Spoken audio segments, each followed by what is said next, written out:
qui vit une problématique de santé au niveau du statut, soit de la famille dont les conjoints sont à la retraite, est Mme Aline Tremblay, âgée de 68 ans. Elle est retraitée depuis quelques années. Elle souffre d'arthrose, d'ostéoporose, qui fait en sorte que ses os sont plus friables et sujets à des fractures si elle fait une chute.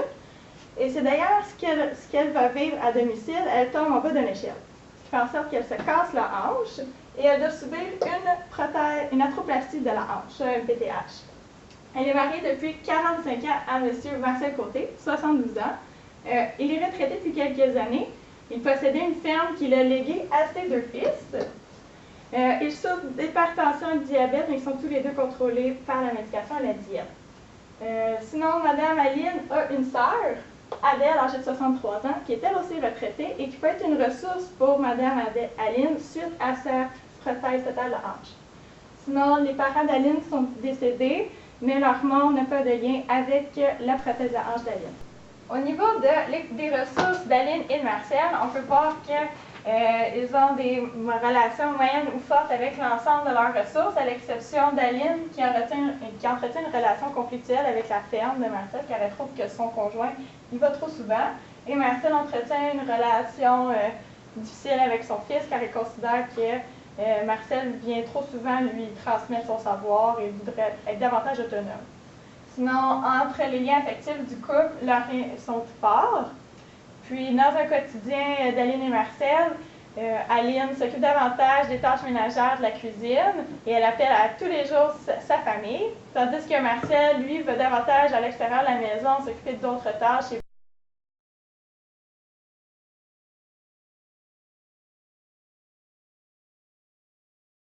J'ai pu comprendre qu'il y a une croyance contraignante dans la situation. C'est que son mari, il croit que c'est à la femme de s'occuper des tâches ménagères et que ce n'est pas à l'homme de le faire. Par contre, par rapport à la situation de santé de sa femme, à leur retour à domicile, elle va avoir besoin de l'aide pour ses AVQ, avait dit, et précisément par exemple pour la cuisine. Et c'est contraignant parce que son mari peut soit ne pas lui fournir l'aide par rapport à ça, ou tout simplement elle va avoir besoin de quelqu'un d'autre pour les aider avec ces tâches. J'ai pu déceler une croyance facilitante de la situation, c'est que Aline, elle croit qu'elle doit respecter les recommandations des professionnels de la santé, ce qui favorise l'application dans ses soins, puis ce qui facilite en même temps son rétablissement et la guérison de sa hanche. Par rapport à Marcel, il y a des rôles formels qui est son rôle de grand-père, son rôle de père, son rôle de doyen de la famille, son rôle de fermier retraité et son rôle de conjoint pour Aline. Et comme rôle informel pour lui, j'ai pu constater qu'il est là en soutien émotionnel et financier à Aline, qu'il est le confident et partenaire de cap de Aline les soirs, et aussi il est le comique de la famille. Par rapport à Aline, il y a le rôle formel de grand-mère, le rôle de mère, le rôle de patiente évidemment, et le rôle d'enseignante retraitée et le rôle de conjointe et le rôle de sœur. Et comme rôle informel, c'est elle qui s'occupe des tâches ménagères, elle fait de la cuisine, elle assure les liens familiaux, elle, le pilier de la famille. Elle joue aussi un rôle de soutien émotionnel par rapport à sa famille et à son conjoint. Cette famille-là a diverses ressources. Comme ressources internes, il y a la cohésion familiale. Marcel qui est toujours présent à l'hôpital, il démontre beaucoup de soutien à sa femme. Aline, elle s'exprime facilement, que ce soit avec le personnel ou avec son conjoint. Elle demande de la curiosité en posant plusieurs questions au personnel pour s'assurer qu'elle comprend bien. Et aussi, ils démontrent de l'amour l'un pour l'autre durant leur séjour. Les règles dans cette famille, c'est que les hommes, ils sont forts, ils ne doivent pas démontrer leurs sentiments et leurs inquiétudes. Les femmes, ils ont le droit d'exprimer librement leurs émotions et leurs sentiments. Elles doivent s'occuper des soins pour les personnes malades dans la famille.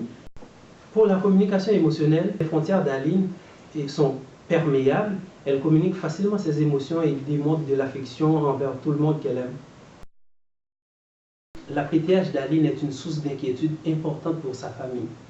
Selon l'Institut français d'opinion publique 2008, Le soutien moral semble être le besoin le plus attendu des proches aidants lors de situations difficiles comme celle d'Aline. La PTH inclut des difficultés de mobilisation, un risque élevé de chute et un risque de complications post-opératoires.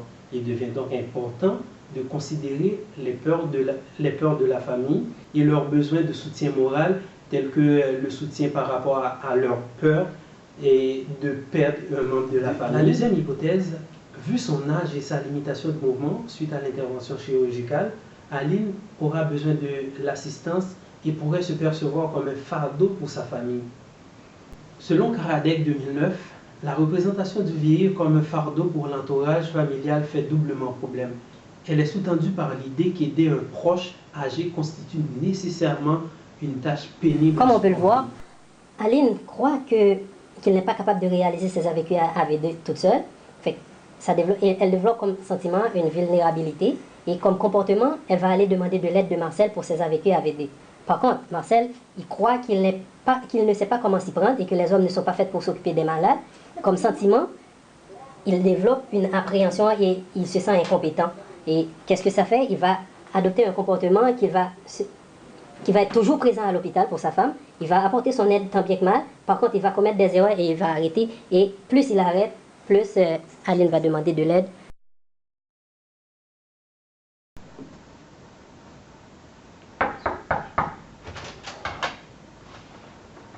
Bonjour Madame Tremblay. Bonjour. Bonjour Monsieur Côté. Oui. Mon nom c'est Bréginel Jean, je suis étudiant en sciences infirmières. C'est moi qui vais m'occuper de vous pendant la journée. Okay. Le but de ma visite est de préparer votre congé qui aura lieu demain. J'en aurai à peu près pour 14 minutes. Est-ce que ça vous va? Bien sûr. Oui, c'est correct. Ok, je vais juste m'installer. Tout d'abord, Madame Côté, comment vous sentez-vous présentement? Ça va très bien. J'ai vraiment hâte d'être à la maison, de retrouver ma routine, puis de voir mes petits-enfants. Ok. Et vous, Monsieur Côté, dites-moi si je me trompe, mais vous me paraissez un peu préoccupé. Oui, ben vous avez raison. Je dois vous avouer que le retour d'Aline à domicile, moi, ça m'inquiète un petit peu. Les professionnels ils nous ont dit qu'Aline va avoir besoin d'aide pour ses activités, ce qui signifie que c'est moi qui va devoir l'aider, tu sais, mais c'est la balayeuse puis le four, moi je connais pas ça. Hein. Les hommes, ils ne sont pas faits pour le ménage puis ces affaires-là. Hein. Vous êtes toujours à l'hôpital en train de l'aider dans ses soins, alors vous pouvez me dire comment vous sentez-vous quand vous donnez des soins à votre femme? Ouais, ben je me sens mal à l'aise, tu sais, je sais pas comment faire les tâches ménagères, encore moins aider, faire des soins à des humains. Moi, tout ce que je sais, c'est travailler à la terre pour qu'elle donne une bonne récolte. Je suis à l'aise dans ça. Dans les problèmes qui utilisent la force, je suis à l'aise dans ça. Dans la délicatesse, c'est moins mon affaire. Et vous, Madame Côté, comment vous le trouvez quand Je le trouve vraiment bon. Mais il fait quelques maladresses, mais j'aime mieux que ça soit toi qu'un étranger, ça me rassure. Ah, ok. Est-il possible que vous aimeriez beaucoup aider votre femme, mais que vous vous sentez mal à l'aise quand vous faites les soins et que vous arrêtez? Et quand vous vous arrêtez, votre femme demande encore votre aide? Ouais, vous avez raison. Hein. Pas le choix d'aider, c'est surtout que c'est moi qui est responsable de l'accident. Hein. Ah ouais? Qu'est-ce qui vous fait croire que vous êtes responsable de son accident? D'habitude, c'est moi qui fais le ménage du hall d'entrée, puis cette fois-ci, j'ai pas été là, fait que monté sur l'échelle, puis elle a eu son accident, tu sais. Fait que, comme vous pouvez le constater, moi, je suis toujours là à l'hôpital, j'essaie de l'aider du mieux que je peux. Arrête, Marcel, c'était pas de ta faute, voyons donc.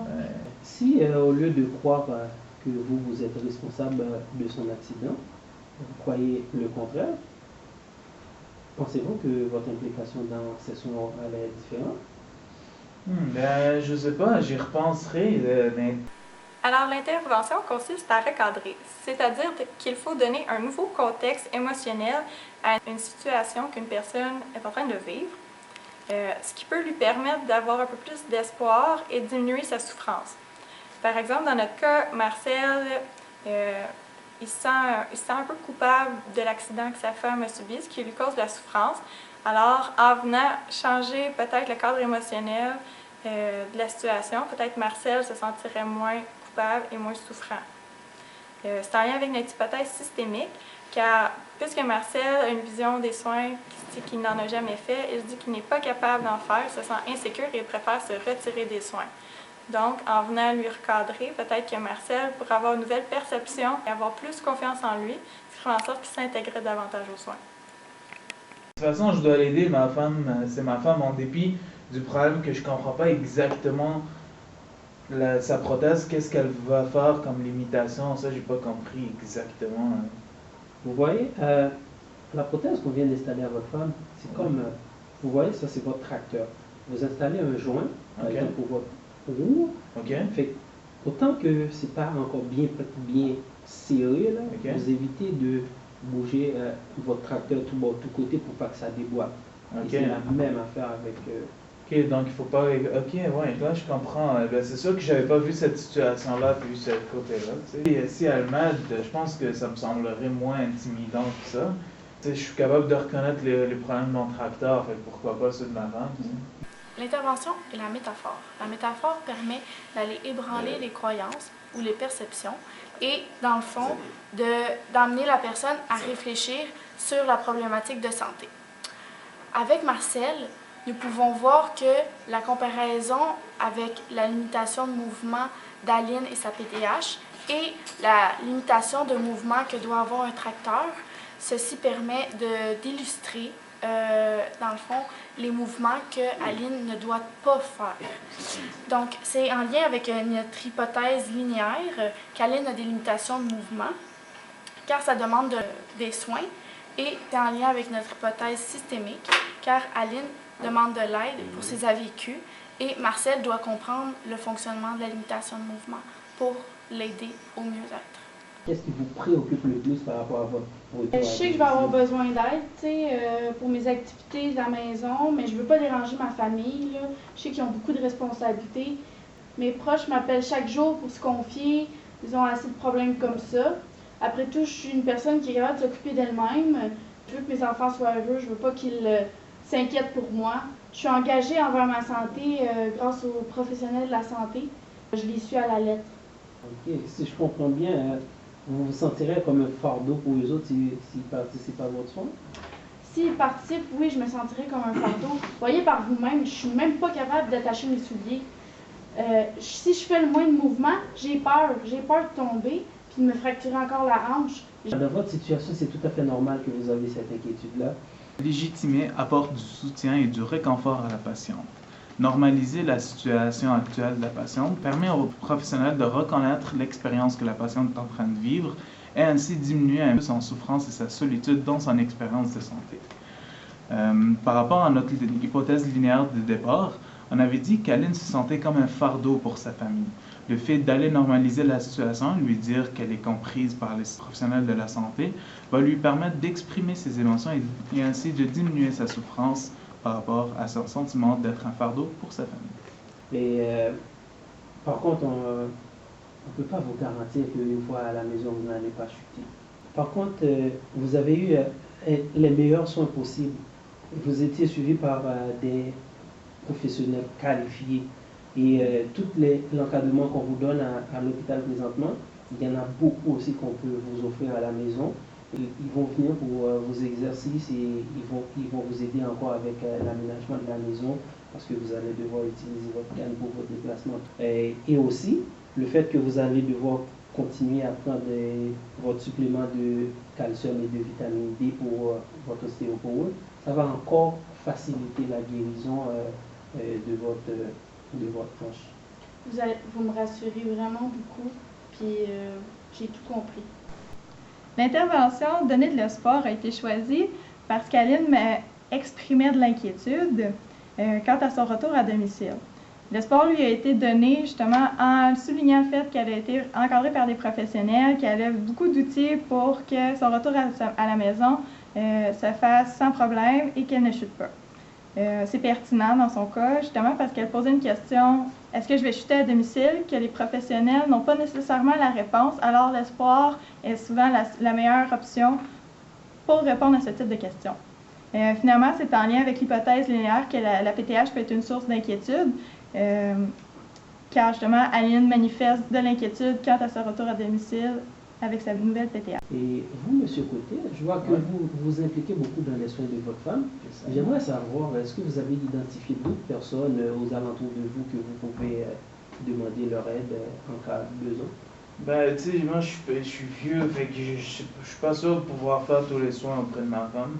Mais je sais que la famille est là. Nous, dans la famille, ça a toujours été une règle, c'est un pour tous, puis tous pour un. Ça a toujours été comme ça. Mobiliser les ressources va permettre d'aller explorer si d'autres membres de la famille peuvent apporter leur part pendant la période de convalescence de la patiente. Dans notre cas, le cas d'Aline, on veut voir s'il y a d'autres membres de la famille, tels que sa sœur, ou sinon sa fille, ses enfants, etc., qui peuvent apporter leur soutien quant aux déplacements et aux activités qu'elle va devoir faire à la maison. Mobiliser les ressources est donc en lien avec l'hypothèse de départ qu'Aline aura besoin d'assistance pour faire ses AVQ. Les ressources sont donc soit Marcel ou les membres de sa famille. Là, je peux voir une grande force dans votre famille, le support mutuel et l'entraide. Ma soeur, elle m'a dit qu'elle viendrait chaque matin, qu'elle viendrait faire mes commissions, un peu de mon ménage, puis qu'elle m'aiderait avec mes exercices musculaires puis articulaires. J'aime beaucoup l'idée de me rapprocher de ma soeur, malgré qu'elle trouve carrément que je suis paraplégique. L'autre jour, j'ai juste voulu me brosser les dents toute seule. Elle est venue, puis elle m'a chicané toute la journée. Elle m'a fait la morale. Okay. Ben, si je comprends bien, vous avez identifié votre soeur qui peut vous aider à la maison, mais par contre, pour vous, votre autonomie, c'est quelque chose qui vous tient à cœur et que vous sentez que votre soeur peut venir un peu brimer à tout ça. Okay. Là, notre entrevue arrive à sa fin. Dans une semaine, l'infirmière de CLSC va venir vous rendre visite pour une entrevue. Et il sera possible d'inclure votre soeur là-dedans parce que c'est une de vos aidantes. Et je vous invite à continuer à appliquer les recommandations des professionnels. J'aimerais savoir, est-ce qu'il y a une question qui vous préoccupe et qu'on n'a pas abordée? Non, pas vraiment. Tout est Ça beau. devrait être correct, je pense. Parfait. J'espère que je vous ai apporté quelques éclaircissements par rapport à votre congé. Et comme j'ai pu constater, dans votre couple, il y a une bonne chimie qui se dégage et de l'amour à partager. Et aussi, vous avez les supports qui peuvent venir de votre famille, ce qui est tout à fait bien. Tout ce que je peux faire, c'est vous souhaiter bon établissement. Et bon retour à domicile. Merci beaucoup. Merci Merci beaucoup. pour l'entrevue que mon collègue Boragin a effectuée avec le couple de personnes aînées. Une croyance facilitante a pu être relevée concernant M. Côté, qui lui croit au potentiel de chaque membre de la famille afin d'aider Aline lors du retour à la maison. En effet, lors de sa période de convalescence, la patiente aura besoin de chaque membre de la famille qui va pouvoir apporter sa part afin de permettre une meilleure réadaptation sociale. La deuxième croyance, c'est une croyance contraignante. En effet, ça concerne plus la sœur d'Aline qui croit que les malades devraient être alités et rester au lit toute la journée et faire le moindre effort. Cette croyance peut être contraignante car elle restreint l'autonomie de la patiente. Selon Breville et associés, la maladie musculo-squelettique peut représenter la troisième cause d'invalidité au monde. Ici, le cas d'Aline, c'est que malgré l'invalidité qu'elle va avoir durant sa période de convalescence, elle considère que ses proches ont déjà leurs propres problèmes et elle ne veut pas leur prendre la tête avec ses problèmes à elle. Donc, elle ne veut pas être un fardeau pour eux. Le sentiment qui est procuré dans ce cas-là, c'est de la solitude, de l'isolement. Donc, le comportement nécessite à dire qu'elle ne parle pas de ses besoins à ses proches et dit que tout va bien. Les proches aidants, quant à eux, ils vont penser que malgré son accident, Aline semble bien s'être débrouillée toute seule. Et donc, comme sentiment, ils vont se sentir un petit peu inutiles et incapables d'apporter plus à la situation d'Aline. Leur comportement va donc être de ne pas s'investir dans les soins. Ils vont continuer à appeler Aline au téléphone, ce qui va rapporter après ça qu'ils vont se confier à Aline, puis le pattern y recircule encore. Selon le magazine Le Sociographe 2015, l'enjeu central concernant la protection des aînés consiste à les protéger contre un danger sans verser dans une surprotection, ce qui les brimerait éventuellement dans leurs droits et leur opportunité de participation à la société. Dans le cas d'Aline, elle pense que sa sœur la surprotège, elle dit qu'elle ne la laisse pas être autonome et dit qu'elle doit montrer que malgré ses limitations, elle doit quand même s'occuper d'elle-même. Elle se sent donc parrainée et étouffée par les comportements de sa sœur. Comme comportement, Aline va adopter le comportement de se déplacer et tenter de faire ses soins toute seule, ce qui va provoquera des pensées chez sa sœur que ma sœur prend trop de risques, les personnes malades ne doivent pas se lever, elles doivent rester au lit et éviter le moindre effort. comme sentiment, Adèle va se sentir responsable et impliquée dans la situation de sa sœur et elle va adopter un comportement de recadrage et ainsi que essayer de lui faire éviter le moindre effort possible.